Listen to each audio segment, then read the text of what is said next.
Cargo airport కోసం భూములు ఇచ్చేదే లేదు. తప్పుడు ప్రచారాన్ని ఖండిస్తున్నట్లు ప్రకటించిన బేతలాపురం బాధిత రైతులు. మందస మండలం బేతాలపురం గ్రామ రైతులు ఉద్దానం కార్గో ఎయిర్పోర్ట్ కోసం భూములు ఇవ్వడానికి సిద్ధమయ్యారన్న ప్రచారాన్ని తీవ్రంగా ఖండిస్తున్నట్లు బుధవారం ప్రకటించారు.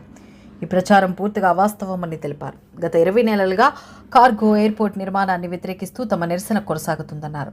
కొబ్బరి, జీడి, మామిడి, పనస తోటలు, కూరగాయలు పండే సారవంతమైన భూములను కార్పొరేట్ కంపెనీలకు కట్టబెట్టి భూమిని నమ్ముకున్న రైతుల పొట్ట కొట్టవద్దన్నారు.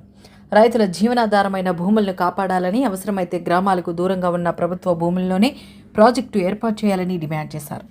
రైతుల అభిప్రాయాలను గౌరవించాలని విజ్ఞప్తి చేశారు. కార్గో ఎయిర్పోర్ట్ నిర్మాణాన్ని ముక్తకంఠంతో వ్యతిరేకించారు. ఈ కార్యక్రమంలో కార్గో ఎయిర్పోర్ట్ వ్యతిరేక పోరాట కమిటీ ప్రతినిధులు, రైతులు పాల్గొన్నారు.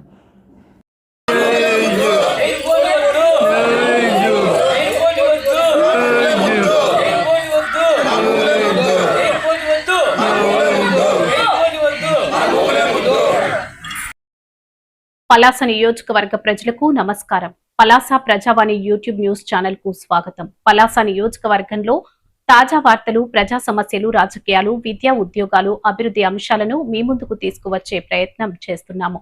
మా ఛానల్ ని సబ్స్క్రైబ్ చేసి మీ గ్రామ వార్తలను మాకు తెలపండి. మరిన్ని వివరాలకు 9908084752 ఫోన్ నెంబర్ ని సంప్రదించగలరు. స్వతంత్ర జర్నలిజంను ప్రోత్సహించండి.